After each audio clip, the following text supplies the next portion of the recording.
Hi everybody. I bought yesterday this jigsaw. Looks pretty new.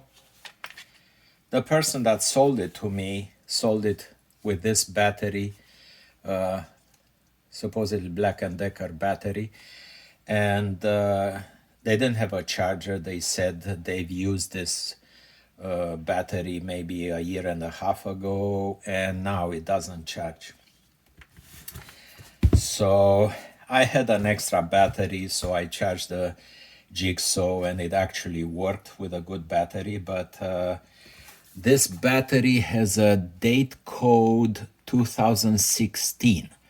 So this is a 10-year-old battery. So when I put it in the charger, the red light flashed, so it wouldn't work. So I'm gonna use this, I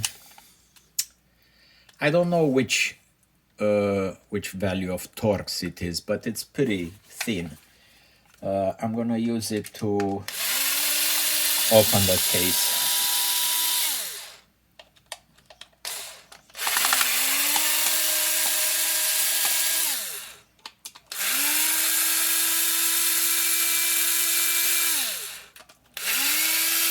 It opens pretty easily, so that tells me it's been opened before. Normally it has some of that blue thread lock, so you hear a click when you open it the first time, but obviously it's been opened before. Opens pretty easily. It's clean inside and out. It's as if it's never been used. Obviously it has been used. This one is clean, no sign of rust or anything. And this is what's inside. Really no mark of any manufacturer, which is quite unusual for Black Decker. I'm really not sure if this is an original one, but it looks okay. No signs of rust, no signs of anything. So since I bought it yesterday, I measured all the cells. The complete package was at 3 volts, so way under charge. This battery was about 1 volt, this one the same, and this 3 in the middle, they were half a volt, and this one maybe even 70 millivolts, so really, really low. So I had my doubts whether this is recoverable, but you know, looks clean. I mean, even if you change all the batteries, you know, it's still a good package. I have these 2 tools. I have this X-Star VC8, which is a charger with 8 slots, and it has a few modes where you can actually measure the internal resistance, you can vary the current, you can even calculate the capacity of each cell. It's pretty good. But it supports both nickel metal hydrate as well as lithium. So when a battery is as low as this, it thinks is a nickel metal hydrate. So it raises the voltage all the way to 1.2, and then it exceeds to 1.45, and only if the battery accepts over 1.45 it switches to lithium mode. But I connected using these 2 connectors and some wiring I made myself, because you need a clamp that's big enough to hold on to this. So obviously these batteries are in series, so you can't actually charge them all. You can charge the end pieces directly, they fit, but the ones in the middle you can't. So this one accepted the 2 at the ends, but the ones in the middle connected with those wires, they displayed error, so you would not accept them. So I've abandoned that charger, which is more sophisticated, and then I use this version of X-Star It's a tiny thing. You can buy it off Amazon. You can connect the same clamps, and the other one, I have the black one. And then you can connect this end to one of these metals. You need to have a voltmeter to see the polarity, but it's very simple. When it's a big flat here, that's the minus, and it's an indicator when you see the black wire. This is where it starts. Minus, plus. Connected in series, that's a minus, plus. That's a minus, plus. That's a minus, plus, minus, plus. So red is the plus. So between these two, you have the whole 21 or so, 20 volts basically. And this plus is connected to this connector, and this minus connected to this connector. So if you want to just apply a 20 volt charge to boost it, you can do it. The problem is lithium does not like to get full charge when it's so low. So be very careful because it's too much voltage.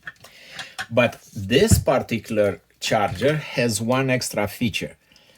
It's called activate. So it applies a certain voltage to a battery that went to sleep.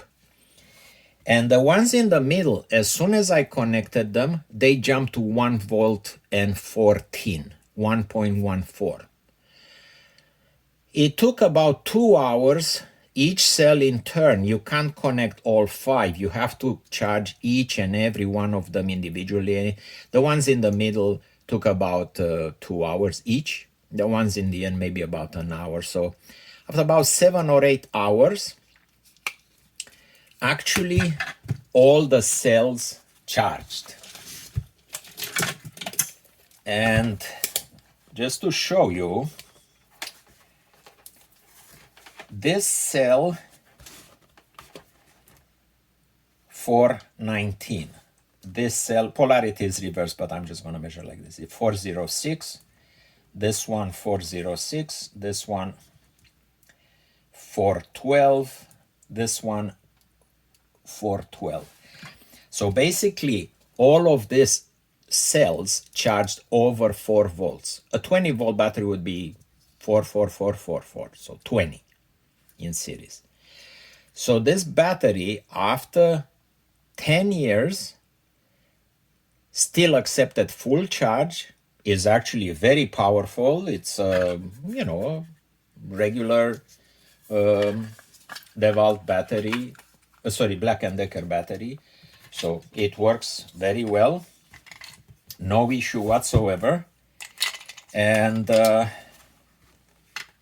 just gonna put the package together. I'm not going to put the screws on.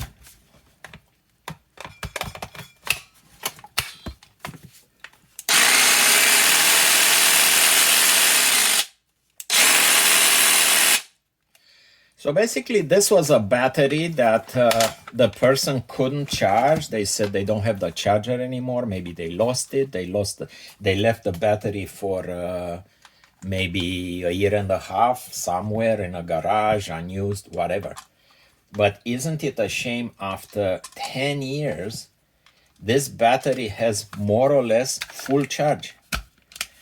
And all you need is a screwdriver. And I believe this X-Star small charger costs about maybe $10, something like that. And to make some simple wires is nothing. You probably have those things somewhere. You can, get some of these clamps. So a perfectly good battery that would have gotten into the dump or thrown in a recycling at IKEA or Home Depot is actually in perfectly good condition. I really encourage you to get one of these things on Amazon, X-Star and MC1 Plus. And it has a switch someplace. I don't exactly know where it is. Maybe this one doesn't. Anyway, but it supports currents up to 1 amp.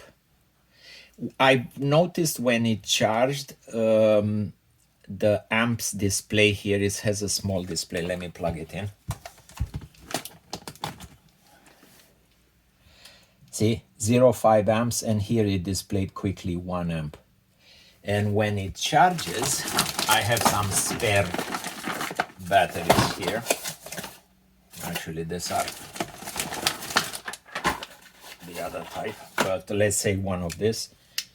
All you do is to put it in and it shows you the display. The bigger one has numeric information, display, blah, blah, blah. But unfortunately, it wasn't able to kickstart these batteries. But I believe they either went to sleep or something else. I don't know exactly, but there's a difference between this charger and that charger. Now, this doesn't have any sophisticated functions like capacity measurement or something, but it charges the batteries very well, and if the battery is still functional, if it wasn't damaged in any way, it will wake it up.